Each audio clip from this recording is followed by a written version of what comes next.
अस्सलाम वालेकुम, मैं हूं फैसल तारड़। दोस्तों, अफ़गानिस्तान एक ऐसा मुल्क है जिस पर दुनिया के हर एक मुल्क की नज़र है।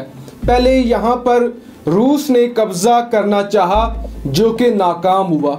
रूस की नाकामी को देखते हुए अमेरिका ने ये ख्वाब सजाया, अगरचे रूस नाकाम हो गया था लेकिन हम लोग कामयाब हो जाएंगे। लिहाजा फिर अमेरिका ने ख्वाब देखा कि हम अफ़गानिस्तान पर कब्ज़ा करते हैं और अफ़गानिस्तान के ज़रिए हम चीन को कमज़ोर करते हैं। और जो मेन मकसद था इन ममालिक का कि किसी न किसी तरह से पाकिस्तान पर कब्ज़ा किया जाए।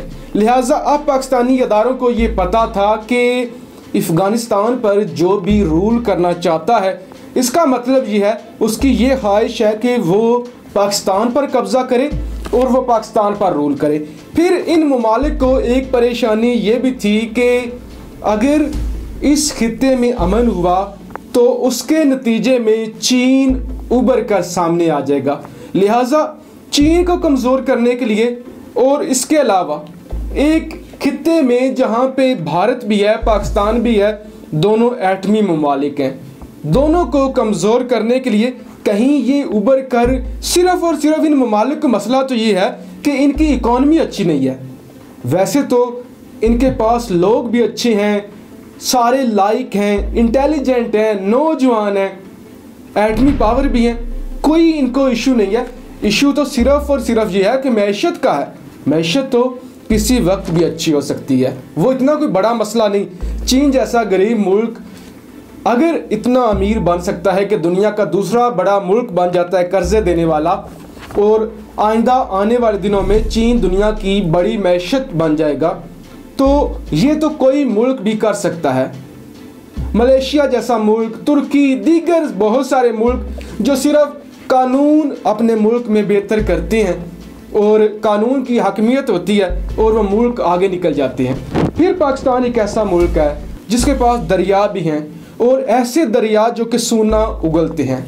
ये बात एक महज फ़िक्रा नहीं है कि पाकिस्तानी दरिया सोना उगलते हैं, बल्कि वाकई ही दरियाए सिंध की रेत से सोना निकलता है। और ये इंकशाफ भी हुआ था कि चीनी कंपनी रेत निकालने के बहाने पाकिस्तानी दरिया से रोज़ाना की बुनियाद पर 5 किलो सोना निकालती है।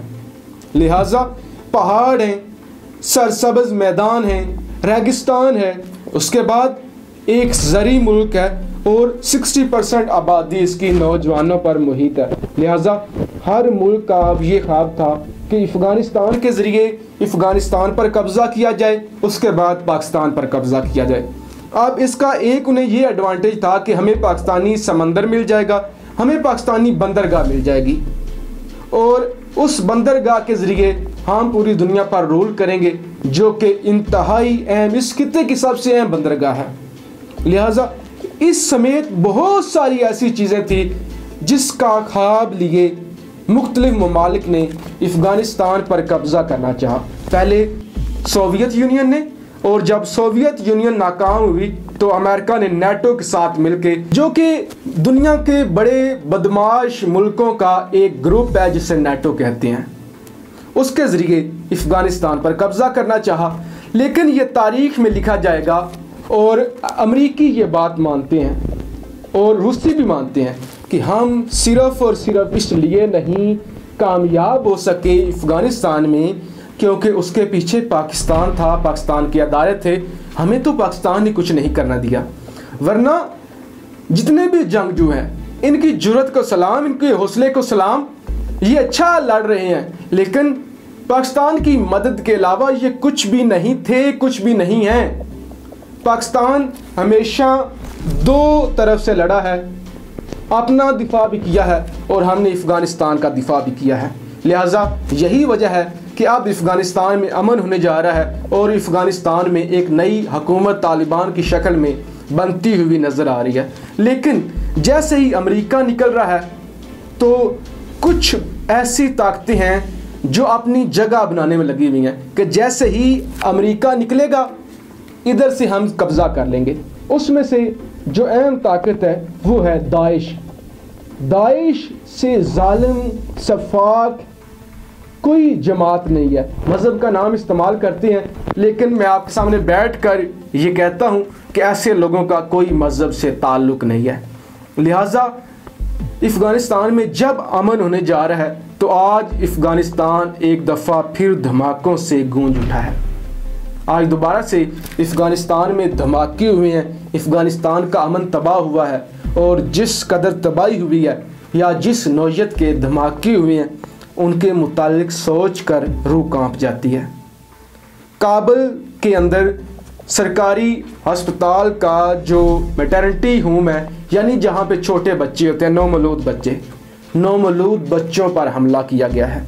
2 नौमौलूद बच्चे जाँ बहक हुए हैं और 13 मज़ीद अफराद जो हैं वो शहीद हुए हैं।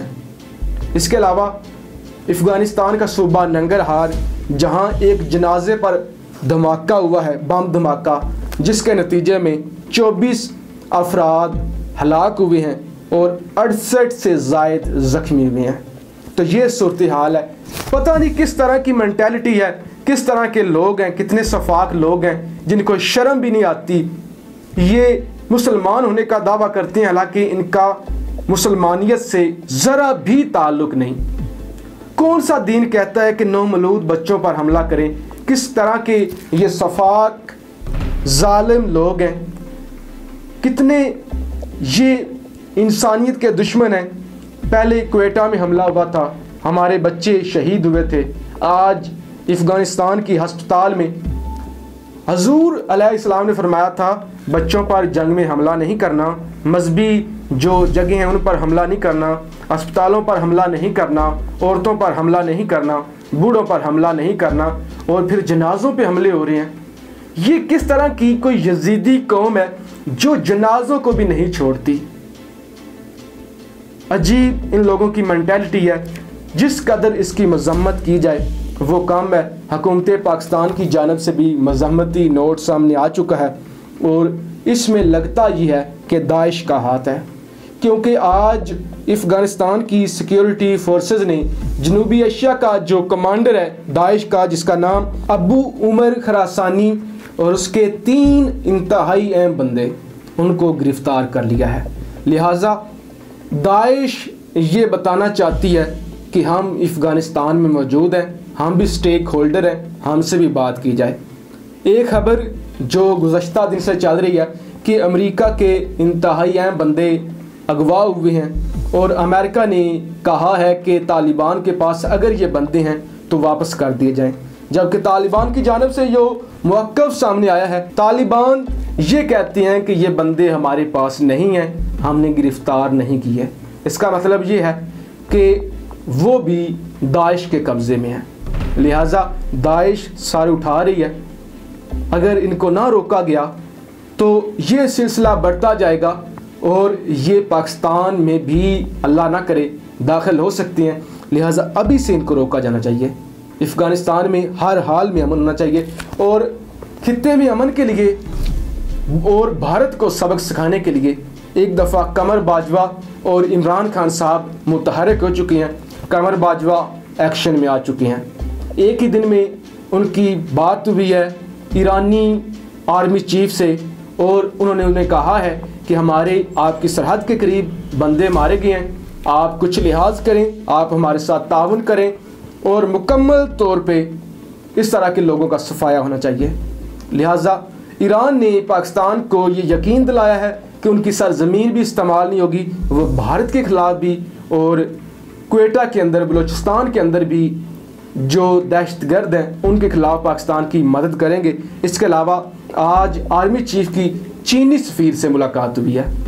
चीन को हमने बता दिया है कि हमारे सरहदी मामलात ख़राब हैं, दुश्मन चारों तरफ से आ चुके हैं और वो यही चाहते हैं कि किसी ना किसी तरह से सी पैक को रोका जाए और भारत की अब ये ख्वाहिश है कि वो गिलगित बल्तिस्तान पे कब्ज़ा करे। लिहाजा चीनी सफ़ीर को ये बता दिया गया है, चीन में हमारा ये पैगाम पहुंच चुका है कि भारत के ख़िलाफ़ आप हमारा साथ दें। इस तरह ईरान को भी ये पैगाम पहुंचा दिया गया है।